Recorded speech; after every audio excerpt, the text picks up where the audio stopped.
Hello friends, कैसे हैं आप। मैं गोपाल आप सभी का स्वागत करता हूं अपने यूट्यूब चैनल ट्रेडिंग सीपीआर में।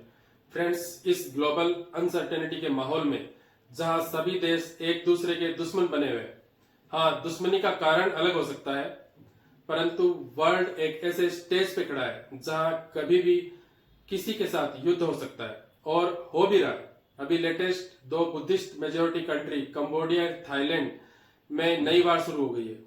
रसिया और यूक्रेन का युद्ध कोई निर्णायक मोड़ नहीं ले रहा है और उधर इजराइल और ईरान और उसकी नेबर कंट्री को देख लो, और दूर को जाए पाकिस्तान को देख लो। कारण चाहे कुछ भी हो, हर देश दूसरे देश को दबाना चाहता है और इसके साथ साथ कुछ स्ट्रेटेजिक वार भी चल रही है, like Trump tariff. It's a type of economic war friends. और चाइना को देख लीजिए, वो भी अपने आप को इकोनॉमिक लड़ाई में प्रथम स्थान लाने की तैयारी कर रहा है। ऐसे माहौल में आज हम बात करेंगे एक ऐसे स्ट्रेटेजिक वेपन की, ऐसे मिनरल की, एक ऐसे एलिमेंट की जो प्रॉपर्टी में तो गोल्ड नहीं है बट इंपॉर्टेंस में गोल्ड से भी ज्यादा इंपॉर्टेंट है। वो कुछ ऐसे एलिमेंट्स का ग्रुप है जो ऐसा नहीं है कि अर्थ पर रेयरली अवेलेबल है, बट फिर भी इन्हें रेयर अर्थ एलिमेंट्स कहते हैं।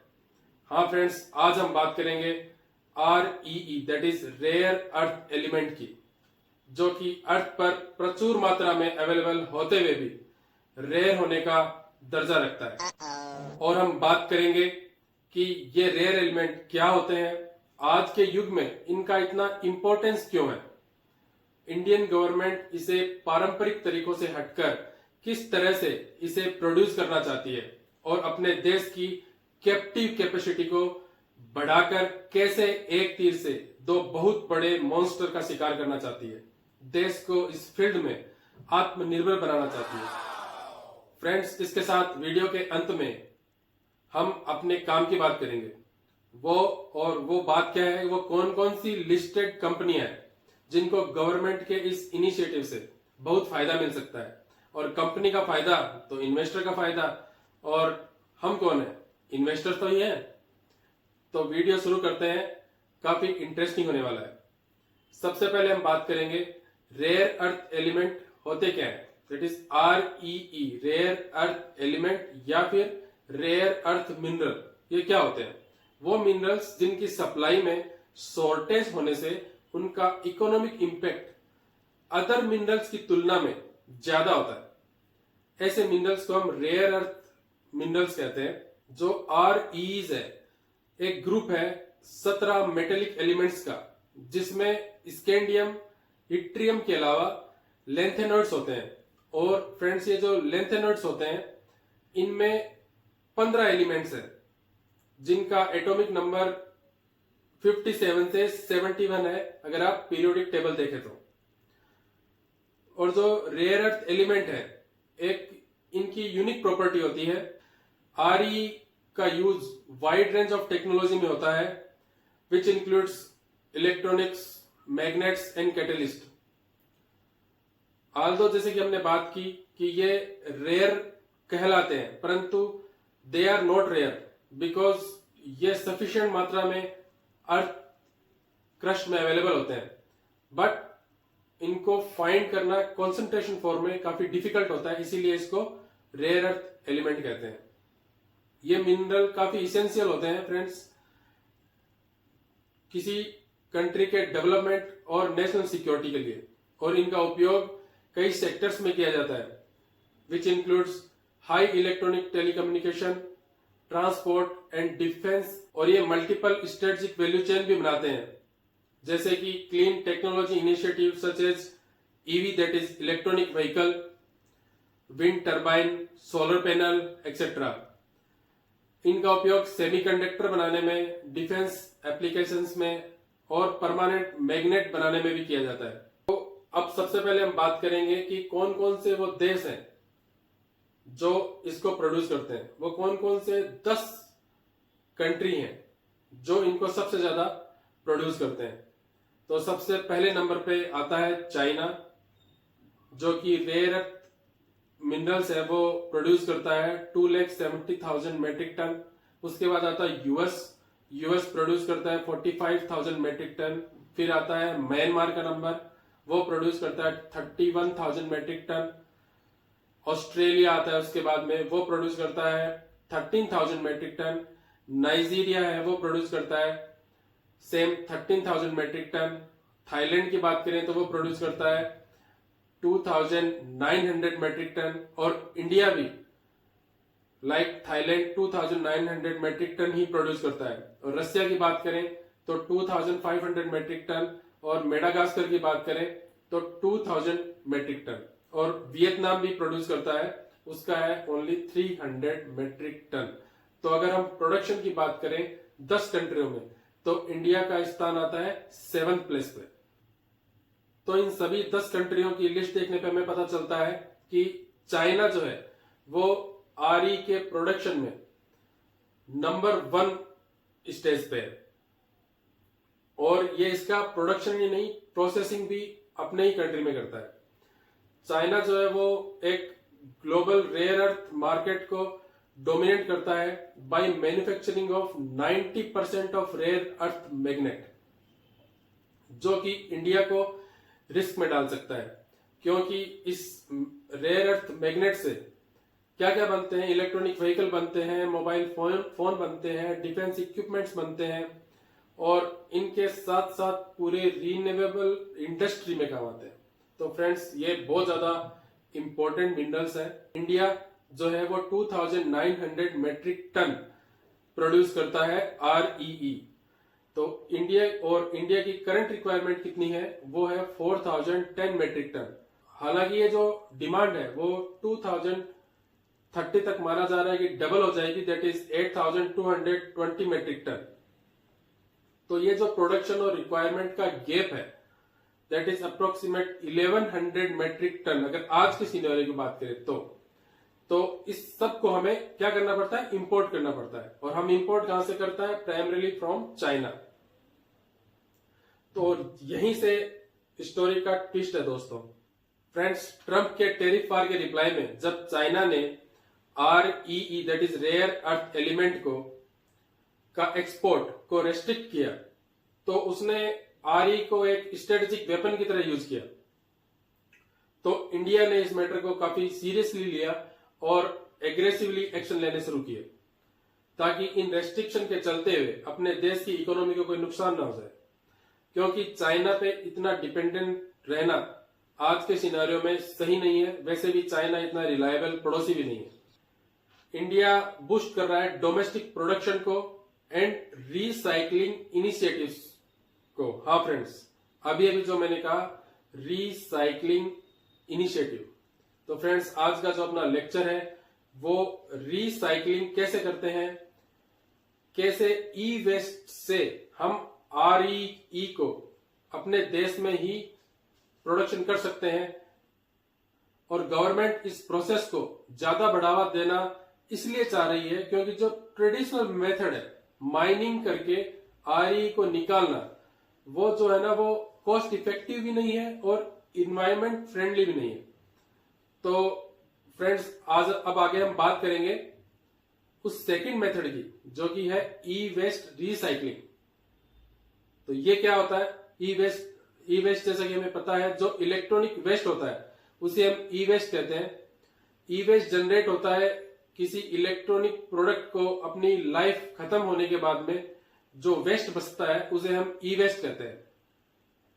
और इस फास्ट पेस्ड टेक्नोलॉजी के टाइम में और कंजप्शन ड्राइव सोसाइटी में हमारे देश में ई वेस्ट का प्रोडक्शन बहुत ज्यादा हो रहा है।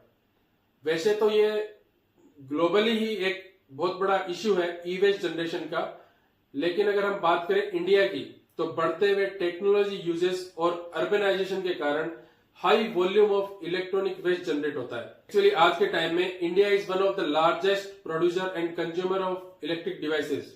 यही कारण है कि रेयर अर्थ मटेरियल को ई वेस्ट से रिकवर करना बहुत ज्यादा इसेंशियल हो गया है। इंडिया है आज के टाइम में 3.2 मिलियन मेट्रिक टन ई वेस्ट जनरेट करता है एनुअली, जो कि हमें एक थर्ड लार्जेस्ट प्रोड्यूसर बनाता है ई वेस्ट के मामले में। अगर हम बात करें ई वेस्ट तो मेनली कहां से जनरेट होता है, अपने स्मार्टफोन देख लो, लैपटॉप एंड कंप्यूटर से होता है, टेलीविजन से देख लो, home appliances like refrigerator, microwave, air condition, इन सब से ई वेस्ट जनरेट होता है। और ई वेस्ट से आरई को रिकवर करना हमारे देश के इंपोर्ट डिपेंडेंसी को कम करता है फ्रेंड्स, और एक सर्कुलर इकोनॉमी को जन्म देगा। सर्कुलर इकोनॉमी मतलब हम कंज्यूम करेंगे इलेक्ट्रॉनिक आइटम, उनसे जनरेट होगा आरई, फिर अगेन जो आरई मिले बनेगा उससे हम वापस इक्विपमेंट बनाएंगे, तो एक सर्कुलर इकोनॉमी क्रिएट करेंगे। और बहुत जल्द ही इंडियन गवर्नमेंट कुछ स्टेप्स लेने जा रही है। उन एडवांस रिसाइकलिंग टेक्नोलॉजी, पब्लिक और प्राइवेट का पार्टनरशिप और फाइनेंशियल इंसेंटिव्स, और इसमें जो इंसेंटिव्स है वो इतने अच्छे हैं कि which can develop a more sustainable circular economy with minimum environment impact of e waste. अगर अभी हम इंडिया की बात करें तो ओनली 33% ई वेस्ट है वो रिसाइकल होता है। और आरई के इंपॉर्टेंस के चलते ही जो लास्ट मंथ गवर्नमेंट ने जापान के साथ में एक जो अपनी डील थी आरई सप्लाई करने का, वो खत्म किया था। उसका रीजन यही था कि अभी इंडिया एक्सपोर्ट कंट्री नहीं बल्कि मैन्युफैक्चरिंग करना चाहता है आरई की। Friend, the national critical minerals mission जो है उसने 5,000 करोड़ के इंसेंटिव देने की स्कीम लॉन्च की है। इसके साथ ही 1,500 करोड़ रुपए मिलेंगे रिसाइकलिंग इनिशिएटिव के लिए। और साथ साथ ही गवर्नमेंट प्लान कर रही है, बहुत जल्दी अनाउंसमेंट हो जाएगा, ₹1345 करोड़ का फाइनेंशियल इंसेंटिव देने का, ताकि ई साइकिलिंग को बूस्ट किया जा सके। और फ्रेंड्स, ये राम कहानी तो बहुत ज्यादा हो गई। अब हम बात करेंगे वो कौन कौन सी लिस्टेड कंपनियां हैं जो रिसाइकलिंग बिजनेस में है और उनको गवर्नमेंट की इनकी स्कीम से फायदा होने वाला है, ताकि हम भी इसका कुछ फायदा उठा सकें। लिस्टेड कंपनीज में 3 प्लेयर्स हैं फ्रेंड्स, उसमें से भी 2 जो हैं वो काफी छोटे हैं, और छोटे का मतलब काफी रिस्की। और छोटा बोले तो उनका मार्केट कैपिटलाइजेशन फ्रेंड्स काफी कम है, लेकिन अगर हम बात करें अपॉर्चुनिटी की तो अपॉर्चुनिटी बहुत ज्यादा है, उनकी पोटेंसी काफी ज्यादा हो सकती है। और फ्रेंड्स, मैं बता दूं कि मेरा कोई बाई सेल करने का इसमें रिकमेंडेशन नहीं है, और मैंने ये वीडियो बनाया है आपके केवल एजुकेशन पर्पज के लिए। और ये वीडियो के बाद जब आपको पता लगे कौन कौन से स्टॉक है तो आप इनको डीपली स्टडी करिएगा और मुझे भी कमेंट में बताइएगा जो चीज मैंने इस लेक्चर में कवर नहीं की है। इस वीडियो का पर्पज केवल आपको ये समझाना है कि कैसे बड़े प्लेयर्स एक सेक्टर का टॉप टू बॉटम एनालिसिस करते हैं और उसका फायदा उठाते हैं। तो फ्रेंड्स, पहली कंपनी जो है उसका नाम है Namo e waste management limited. नाम है Namo e waste management limited. इसका मार्केट कैपिटलाइजेशन है फ्रेंड 448 CR। इसकी करंट मार्केट प्राइस है 196 rupees 52 week. High and low की बात करें तो 284 रुपीज एंड लो है 127 रुपीज। स्टॉक का पी है 53.2 और इसका इंडस्ट्री का पी है 25.3। तो फ्रेंड्स, इससे हमें पता लगता है कि इंडस्ट्री से ये स्टॉक काफी महंगा है। इसकी बुक वैल्यू है 38.8। डिविडेंड यील्ड ये देता नहीं है। अगर रिटर्न ऑन कैपिटल एम्प्लॉयड की बात करें तो है 18.3%। रिटर्न ऑन इक्विटी की बात करें तो है 13.6%। फेस वैल्यू है 10 रुपए का स्टॉक। प्रमोटर होल्डिंग है 69.1 जो कि पॉजिटिव है। और अर्निंग पर शेयर की बात करें तो वो है मात्र 3.68 रुपीज और इंट्रेंसिक वैल्यू है 115 रुपीज जो कि 196 जो करंट मार्केट प्राइस है उससे काफी कम है। और सेल्स ग्रोथ 5 इयर्स की डाटा अवेलेबल नहीं है क्योंकि कंपनी नहीं है। और डेट टू इक्विटी रेशो है 0.02%, दैट इज काफी कंफर्टेबल है। और सेल्स ग्रोथ 3 साल की बात करें तो है 39.6% और प्राइस टू बुक वैल्यू है 5.04 और पीईजी की बात करें तो वो है मात्र 0.80 जो कि एक पॉजिटिव साइन दिखाता है। फ्रेंड्स, दूसरी कंपनी की बात करें तो उसका नाम है इको रिसाइकलिंग लिमिटेड। इसका मार्केट कैपिटलाइजेशन है 1313 करोड़ का।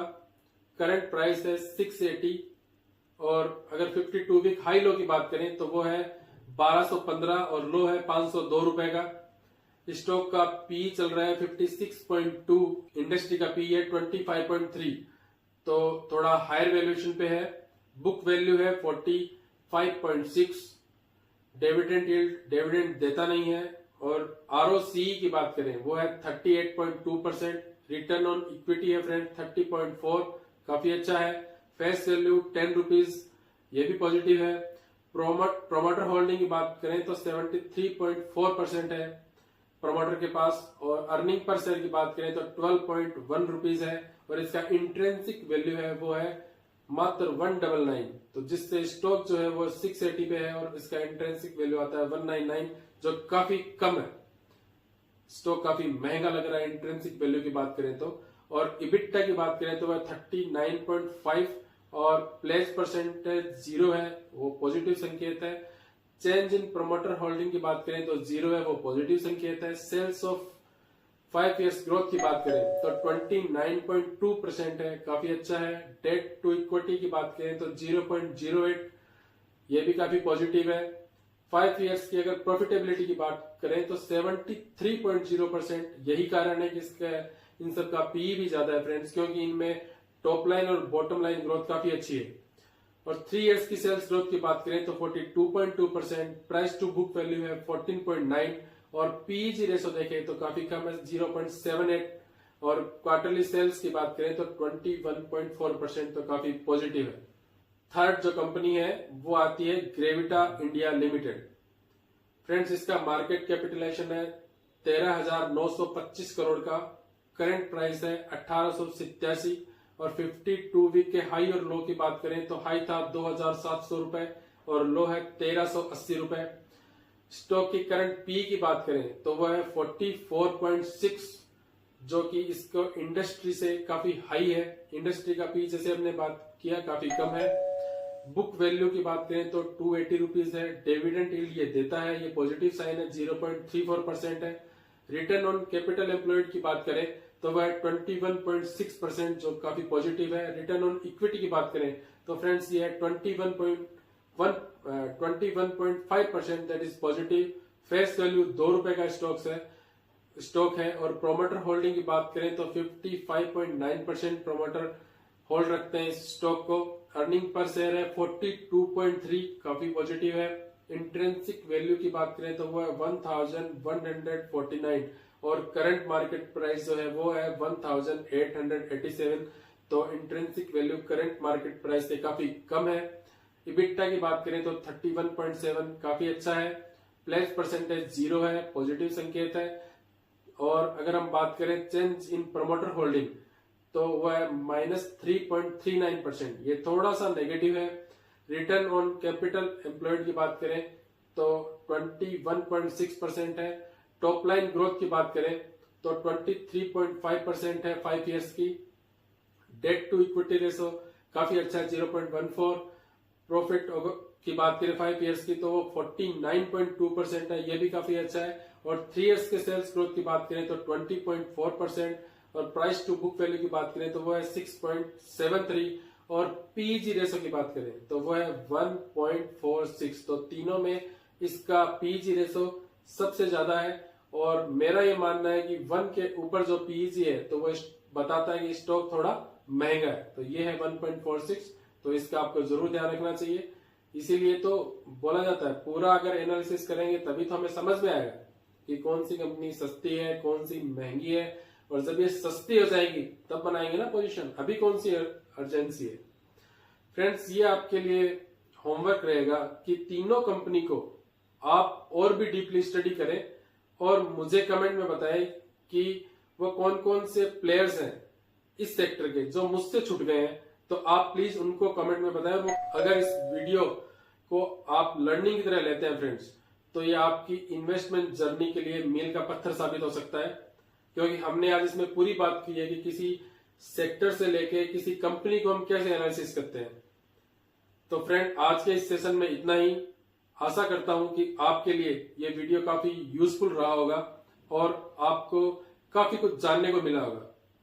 फ्रेंड्स, आपको अगर मेरा एफर्ट अच्छा लगता है और अच्छा लगा है तो प्लीज लाइक करें, शेयर करें, सब्सक्राइब करें। मिलते हैं एक नए एजुकेशनल वीडियो के साथ, तब तक के लिए जय हिंद।